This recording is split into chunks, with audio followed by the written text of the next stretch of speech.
নমস্কার, উমার হেসেলে আপনাদের সবাইকে স্বাগত। আমি আর একটা নতুন রেসিপি নিয়ে চলে আসলাম। এত গরমে গরম গরম কই মাছের ঝোল আর ভাত কেমন লাগবে, আমি আজকে সেই রেসিপি আপনাদের দেখাবো।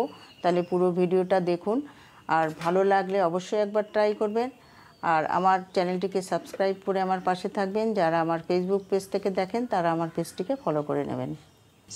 একটা মশলা তৈরি করে নেব। তার জন্য এখানে 2 চামচ গোটা জিরে, একটুখানি আদা, 1 ইঞ্চি মতো আদা টুকরো টুকরো করে কেটে নিয়েছি, আর কাঁচা লঙ্কা, স্বাদ অনুযায়ী লঙ্কা, যে যেমন লঙ্কা খান সেইভাবে লঙ্কা দেব বা দেবেন। এখানে আমি 1/2 ইঞ্চি মতো আদা দিলাম আর 4টে কাঁচা লঙ্কা দিলাম। এই দিয়ে একটা আমি পেস্ট তৈরি করে নেব।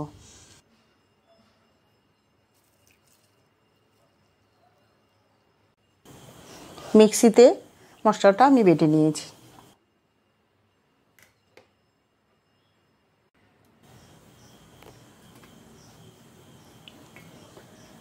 দেশি জ্যান্ত কই মাছ এনেছি, সেটাকে ভালো করে কেটে ধুয়ে পরিষ্কার করে নিয়েছি, আর মাঝখান দিয়ে অল্প অল্প চিড়ে নিয়েছি। এতে করে এর মধ্যে নুনটা ভালো যাবে আর ভাজাটাও ভালো হবে। তো এবার এই মাছগুলোকে আমি নুন আর হলুদ মাখিয়ে নেব, ভালো করে মেখে কিছুক্ষণ রেখে দেব।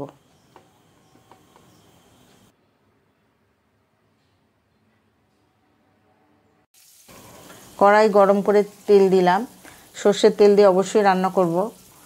তেলটা গরম হলে মাছগুলো ভালো করে ভেজে নেব।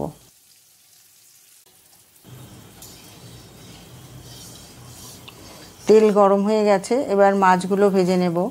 যে কোনো জ্যান্ত মাছ কড়াতে তেল ভালো করে গরম করে ঘন ঘন নাড়াচাড়া করে মাছ ভেজে নিতে হয়, তা না হলে মাছগুলো গুটিয়ে যায়। যেমন শিঙি মাছ আর কই মাছ, এই দুটো মাছই বেশি করে দেখবেন লেজটা উঁচু হয়ে যায়। সেই জন্য এইভাবে ঘন ঘন নেড়ে মাছটা ভালো করে ভেজে নিতে হয়। মাছ ভাজা হয়ে গেছে, মাছটা একটু গোটাইনি, কারণ আমি ঘন ঘন নাড়াচাড়া করে মাছটা ভালো করে উল্টে পাল্টে ভেজে নিয়েছি। মাছ ভাজার উপরেও কিন্তু মাছের ঝোল খেতে কতটা ভালো হবে তা নির্ভর করে। আমার মাছগুলো ভাজা হয়ে গেছে, এবার উঠিয়ে নেব।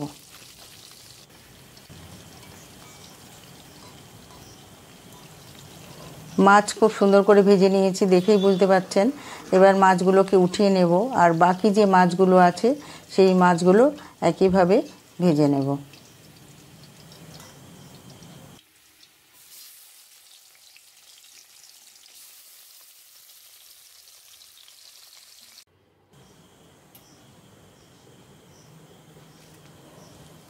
মাছ ভেজে উঠিয়ে নিয়ে ওর মধ্যে আমি আরও কিছুটা সর্ষের তেল দিয়েছি, দিয়ে এবার 1/2 চামচ মতো গোটা জিরে ফোড়ন দিলাম। এর মধ্যে আমি কেটে রাখা আলু নুন আর হলুদ দিয়ে ভেজে নেব। আপনারা যারা আলু পছন্দ করেন না তারা শুধু মাছের ঝোলও করতে পারেন।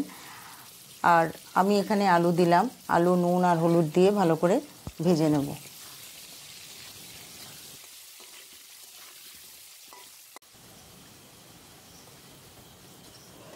আলু ভালো করে ভেজে নিয়েছি। এবার এর মধ্যে আমি বেটে রাখা আদা জিরে আর কাঁচা লঙ্কা দিয়ে যে জিরে বেটে রেখেছিলাম সেটা এর মধ্যে 2 চামচ মতো দিয়ে দেব, দিয়ে ভালো করে তেলের সঙ্গে কষিয়ে নেব। আপনারা চাইলে এখানে পেঁয়াজ বা রসুনও ব্যবহার করতে পারেন, কিন্তু জ্যান্ত মাছ আমি এখানে ওই সব কিছু দিচ্ছি না, শুধু জিরে আদা বাটা দিয়েই মাছের ঝোলটা করব।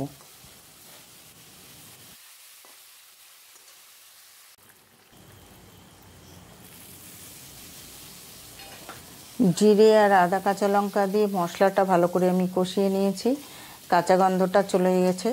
এবার আমি এর মধ্যে একটা কেটে রাখা টমেটো দিলাম। টমেটোটা দিয়ে একটু নাড়াচাড়া করে নিয়েই আমি এর মধ্যে আমি যতটুকু ঝোল রাখবো সেই হিসেবে এর মধ্যে আমি গরম জল দিয়ে দিলাম। গরম জলটা দিয়ে ভালো করে নেড়ে চেড়ে আমি ঢেকে আরও কিছুক্ষণ রান্না করব।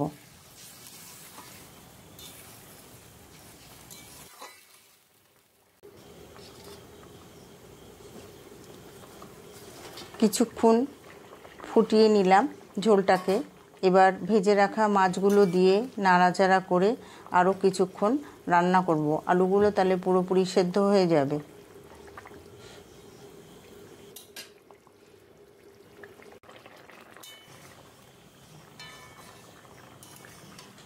কিছুক্ষণ রান্না করে নিলাম, আমার ঝোলটা একদম রেডি হয়ে গেছে, আলুটাও ভালো সেদ্ধ হয়ে গেছে। এইরকম জ্যান্ত কই মাছের ঝোল আর গরম ভাত হলে আর কিছুই লাগে না। এবার এরকম মাছের ঝোল দিয়ে গরম গরম ভাত সার্ভ করব, তাহলে আমার রান্নাটা একদম রেডি।